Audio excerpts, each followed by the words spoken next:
L'héritage est un mécanisme permettant de définir une nouvelle classe à partir d'une classe existante en lui conférant ses propriétés et méthodes.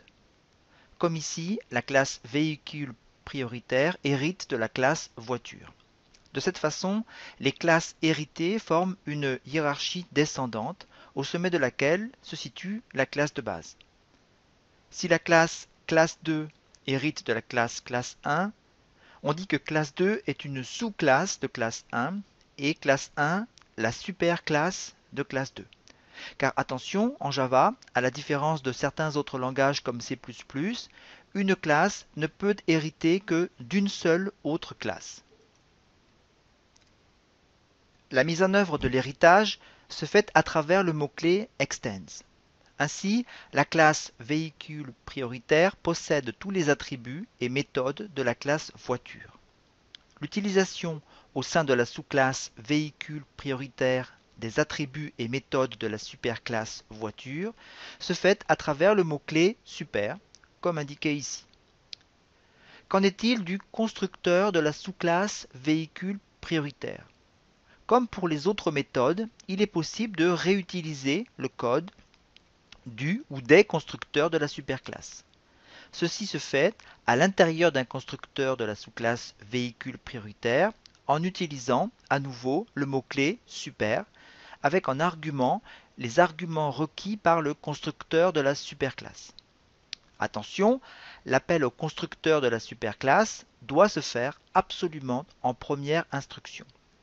Remarque, lorsqu'il n'y a pas d'appel explicite à un constructeur de la superclasse, Java insère implicitement l'appel super, c'est-à-dire l'appel au constructeur sans argument qui doit bien entendu exister.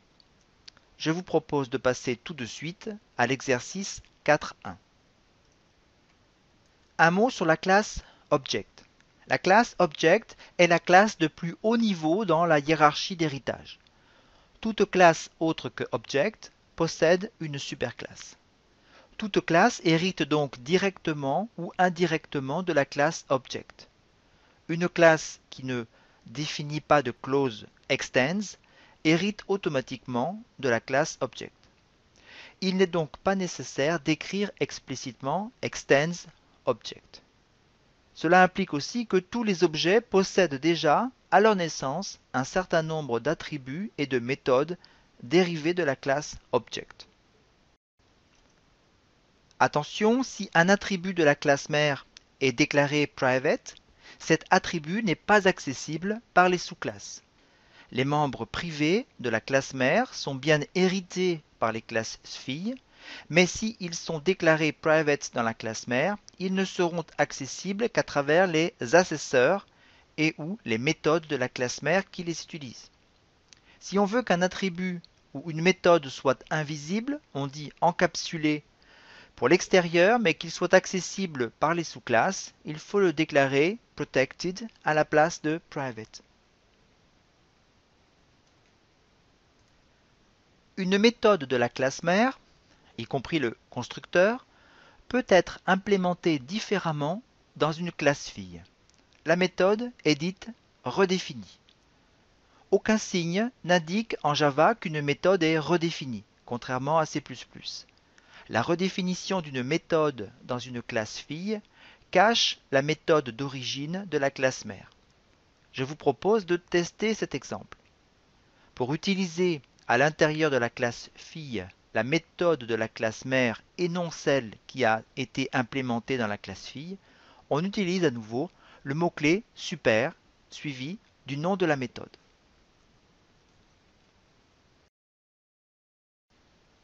L'intérêt des méthodes et classes finales est d'interdire une éventuelle redéfinition de cette méthode ou de cette classe. Dans le premier exemple présenté, il sera impossible de redéfinir la méthode démarre dans une sous-classe.